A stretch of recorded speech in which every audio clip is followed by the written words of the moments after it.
السلام عليكم الاخوه الاخوات. كنتمنى ان شاء الله تكونوا كاملين في احسن الاحوال وانتم كتشوفوا هذا الفيديو. وطبعا مرحبا بكم معايا في قناه كراميل 48. وكما شفتوا معايا في العنوان، هاد الوصفه جبت لكم واحد الوصفه اللي كنعرفها غير انا وهو. شكون هو صاحب واحد المقهى اللي عندنا في المنطقه الشرقيه، كتكون بمدينه احفير على الطريق. يعني ما يمكنش غادي دوزي من على ديك الطريق وما كتهبطيش تشربي اتاي وتاخدي هاد الحرشه، ولا كتشريها وتاخديها معاك للمنزل.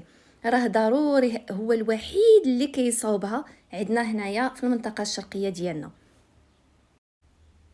هاد الحرشه عندها واحد الطابع خاص، هي على حساب لوغو ديال الحرشه، وفي نفس الوقت لوغو ديال الحلوى ولا الكاطو.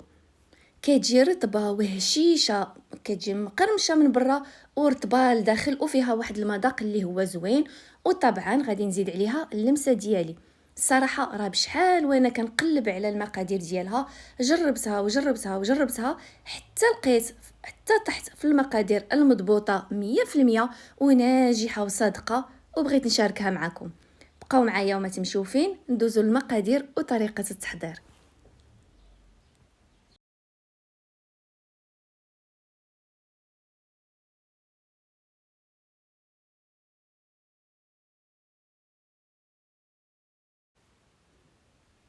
اول حاجه عندنا هنايا، عندنا الحليب اللي هو بدرجه حراره المطبخ، واحد الكاس كبير. نتوما تقدروا تصغروا، كديروا غير كاس صغير ولا الكاس ديال اتاي. درت كاس كبير ديال الحليب. عندي هنايا 2 كيسان تاع الحرشه، يعني السميده اللي كنديروا بها الحرشه. واول حاجه غادي نضيف هادوك 2 كيسان هما الاولى، وحتى الاخير عاد كنشوف واش نزيد فيها السميده ولا لا. المهم شو مرحله بمرحله. غادي نضيفو 2 كيسان ديال نتاع الحرشه، سميد الحرشه. والسر اللي كيعطيها بانه كتجي بحالها بحال الحلوه هو داك الكاس اللي كيكون عامر، عمروه مزيان بمايزينا. وعندي هنايا نص كاس ديال اتاي ديال السكر. وكما تقدوا هي في الحلاوه غادي تجي هي هذيك، ولكن الا بغيتو تنقصوا منها زيدوا نقصوا منها. وغادي نضيف ليها 2 تاع لي ساشي على وزن 7 غرام من الخماره د الحلوه. وبالنسبه للسكر، الا بغيتو تعبروه بنفس الكاس اللي هو كبير، غادي تجيكم ربع ديال الكاس. غادي ندير ليها واحد شويه د الملح على حساب الذوق. وكما قلت لكم راه هذيك مايزينا اللي كنضيفوها من الاحسن يكون الكاس عامر مزيان. هذيك مايزينا اللي كنضيفوها هي اللي كتعطيها داك لوغو ديال الحلوه، على الشكل ديال الكاطو ولا تاع الحلوه. وهنايا غادي نضيف ثلث ديال داك الكاس كبير، يعني ماشي النص وانما قلبيه، ثلث ديال الكاس كبير ديال الزيت.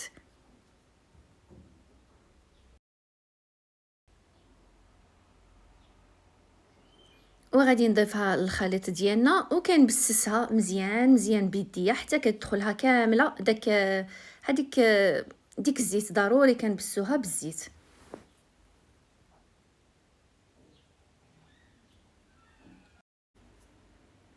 في هذه المرحله هي اللي غادي نبسوها مزيان بيدينا، كنحاولوا كاع ديك الزيت كتوصل لداك ديك السميده ديالنا، لانه هاد الحرشه ما كنعجنوهاش. يعني كما عارفين راه الحرشه كامله ما كتنعجنش.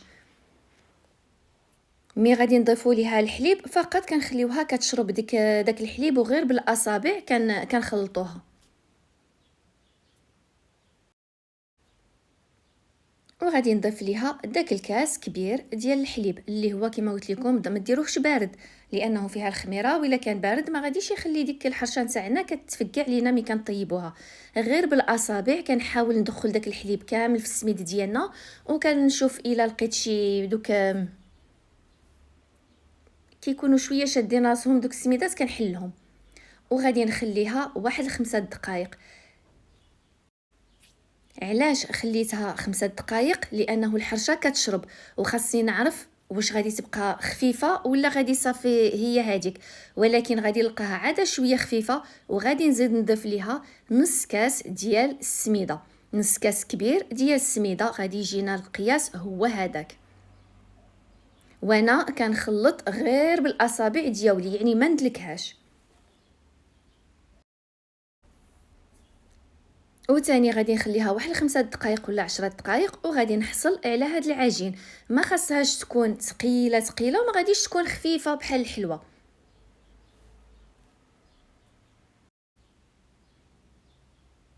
وراها بشحال ما جلسات راها بشحال ما شربات، وداك العجين تاعنا راه غادي كيكون كيزيد يقصح. شتو العجينه طريه، ماشي خفيفه وماشي قاصحه.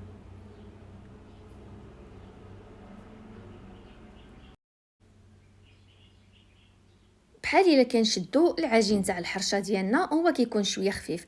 دابا غادي ندوزها، خليتها ارتاحت واحد 5 دقائق، وغادي ندوز كنديرها على حساب الشكل الطول. هذه هي اللمسه ديالي اللي كنديرها. مول الحرشه كيديرها مربع ولا مدوره، وكيقطعها كيقدها فوق الطاوله وكيقطعها طوال.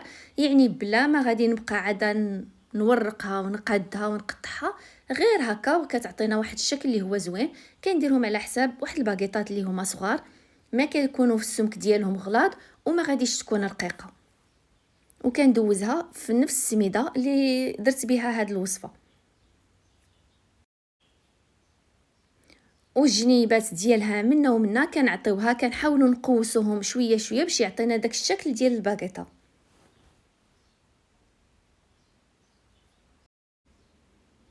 وكما شفتوا راه الطريقه سهله وسريعه، وبلا ما كنرونوا الدنيا ولا عارفين السميده بانه الا نطلقس راه كتوسخ لينا كاع داك المكان اللي كنكونوا فيه، كنكونوا خدامين فيه. ها هو في نفس التبصيل كنقادوها. وشوفوا ليا السمك ديال الحبات ديال الحرشه ديالنا. صافي، وانا كنقاد هاد الحريشات راه الزيت دايرها كتسخن، باش في نفس الوقت غادي غير نساليهم وغادي نقليهم. والزيت اللي غادي تكون هي حاميه في الاول كتكون سخونه، ومن نحطهم فيها كنحاول كنقص شويه تاع الزيت. ما غاديش نقص عليهم بزاف وما غاديش نجهد لهم. ومن الاحسن ملي كديروا ديك الحرشه ما كتخليوش داك لي طراس ديال الاصابع ديالكم، حاولوا تحيدوهم كما حيدتهم. بديت كنوضعهم هنايا في الزيت اللي كانت سخونه، ونقص عليها شويه. كما قلت لكم ما تنقصوش عليها بزاف باش الحرشه ما تشربش الزيت، وما تكونش مجهده باش ما تخطفش لكم اللون وكطيب دغيا وكتبقى شويه دايره لداخل. من الاحسن على واحد الزيت اللي هي مستة. وهنا هاد الحرشات ما حدهم كيطيبوا وهما كيتفقعوا لينا غير شويه بشويه. هذا هو كلو شارم تاع هاد الحرشات، مي كيجيو هكا بحال باكيت صغار وكيجيو مفقعين. وكما شفتوا راه وصفه ناجحه مليون في المية. ما تخافوا تحل، ما كتحل ما حتى حاجه، كتقلبوا فيها كيف ما بغيتو راها ما كتحلش. هاد الحرشه كتجي محمره وكتجي هشيشه، واحد لوغو فيها لداخل يا سلام، وما كتجيش نهائيا شاربه الزيت.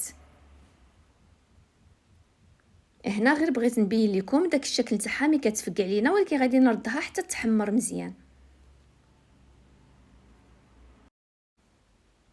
عرفتوا بشحال فرحت من لقيت من طحت في الوصفه ديالها.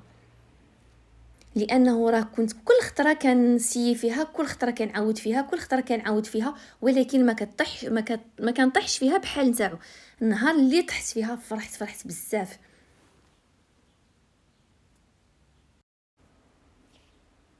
ومن بعد اللي ذاقها عندي عجباتهم بزاف. نتمنى ان شاء الله تجربوها وتردوا عليا في التعاليق. هذا هو السر نتاع هاد الوصفه اللي كنعرف المقادير نتاعها غير انا وهو.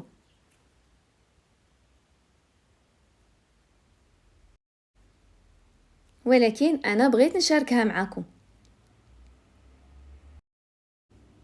وشوفوا ليا هنايا التحميره ما شاء الله، وداك من تفقعات كي جات زوينه، واحد المنظر كيجي فيها زوين.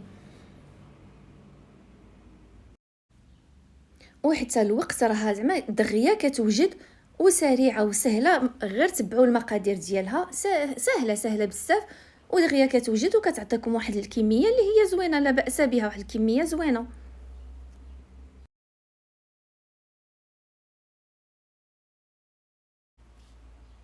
وهذا هو الشكل النهائي ديال الحرشه نتاعنا، كنقدمها لكم بالصحه والراحه، ونتمنى الوصفه نتاع اليوم تكون عجبتكم. دمتم في حفظ الرحمن، مع السلامه.